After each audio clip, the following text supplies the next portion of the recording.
Uru! Uru! Uru, baby!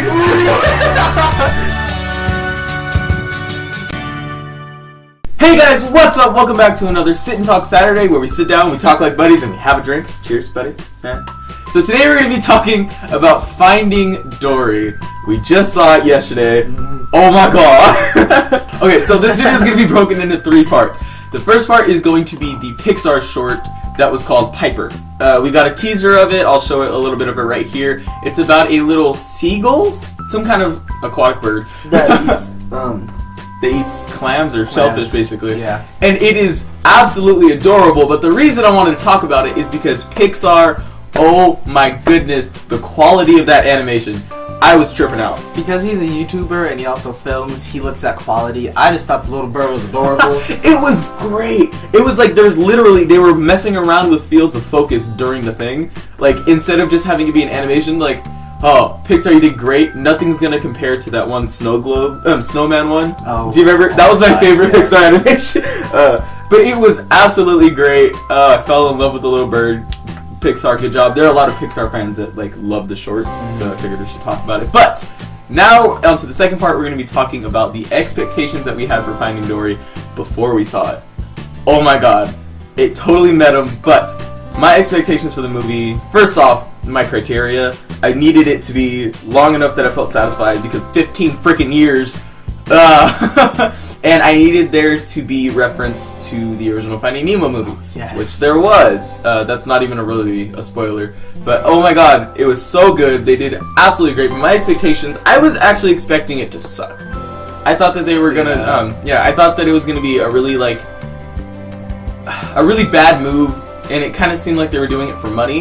But when I watched the movie, it was like they really were doing it for the nostalgia. They were like, you know what, this is a great movie. People loved it. Let's elaborate on a character. And it was like, ooh, it was so good. I was really nervous going into it too because when I saw the trailers and I saw Destiny, the whale shark, and and Bailey, the beluga whale, I thought they looked really DreamWorks. I thought they looked really DreamWorks. I didn't think they looked like Disney animation, and I was scared that the whole movie was going to take like a sharp turn from like the normal Disney Pixar stuff, and I was really scared. Like I was like, no, don't do that, but it fit. And despite all the technological advancements and everything like that, the animation all looked still tied together, and it still looked like the original movie. Like, even though they years of experience, they still got the same feeling. It was great. I thought it was amazing. So expectations met and exceeded.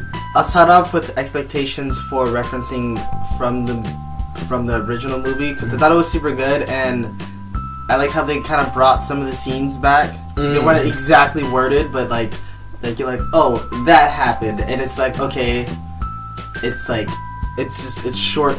It kept in the same timeline. Yeah, that's what I'm trying to say. Really, it's not okay. It's 15 years later. It's like, okay, it's a few months after they find Nemo.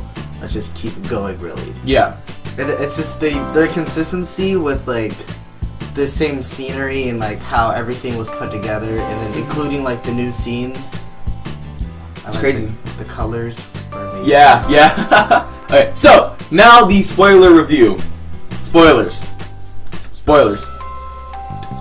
so adorable. Oh my god, Baby Dory! Baby Dory is so freaking cute, you guys. Oh my god. I thought they did great with the Okay, I was watching a film theorist video about Dory, and they were basically explaining how short-term memory works, and they were saying that mnemonic devices, so things like just keep swimming, like songs like that, or repetition, or the continual bringing up of a certain object, like the shells in the movie, are actually how they develop their memory, if you have short-term. And it was like the shells. Yeah, the shells tied the entire movie together. It did. It was amazing. Yeah, and it was like the fact that they went that far into detail to like, this is how she would actually deal with it. It's like, dude, Pixar, good job. But like, okay, animation-wise, so freaking good. The specks in the water, the scale on Marlin now, and like just the scale of everything. Yes. It has scales, but it was amazing. But story-wise, oh my lord. What did you think about it? I thought it was really good. There was one thing I had a problem with. I see on the entire movie, first things first, it was amazing. And the moment where it's all obviously it's all tying up to where Dory finally gets to meet her parents, even after remembering them. But my favorite parts would probably have to be the flashback, especially when Nemo mentions the aquarium. Yeah. When he mentions the aquarium and it shows like her entire life really. I was like, that was intense for Pixar movies. Yeah. It was really cool, but it was like, that's deep. I can't wait till we get that like for either download or for DVD and people can actually pause and get the actual frames for that. It's gonna be great. My only problem with it, I thought that there were a few times where it was just like, I thought the suspense wasn't done right in one part with the truck. I felt like it was like everybody in the theater literally was shouting, "Get off the truck! Get off the truck!" Which is probably actually Pixar doing this job very well. But I thought it was just a little bit forced to move the story a little bit forward. It could have ended there. Otherwise, it was kind of like an extra. But like, I mean, you got to keep the kids seated. Exactly. So it's like if you add like a bit of action, they're gonna. Yeah. Oh my gosh, the truck is flying. Yeah. So there actually was something else that I wanted to talk about in the movie. Dory's parents, the way that they approached her having a disability, in some quote, freaking great. I was watching it, I have family members that are autistic, and I know that a lot of times when you have somebody with something that's not typical, like short-term memory or something like that, the animators or like the writers and stuff just kind of don't approach it right with the parents. They see it as more of like a burden. But they did great with this movie because you could tell the parents loved Dory. Yeah. And it wasn't like this is prohibiting you from being normal. It was like, this is who you are, and we can make stuff easier for you, kind of thing. And I thought it was so great because at no points did they ever look down on her for having short term. Dory was the one looking down on herself. It was, and then they were more encouraging her to be herself. Yeah, and then at the end of it, Dory ended up not looking down on herself, but seeing it as, well, this is what I have to do. Like, and it was so good. You could say that she just, kept swimming.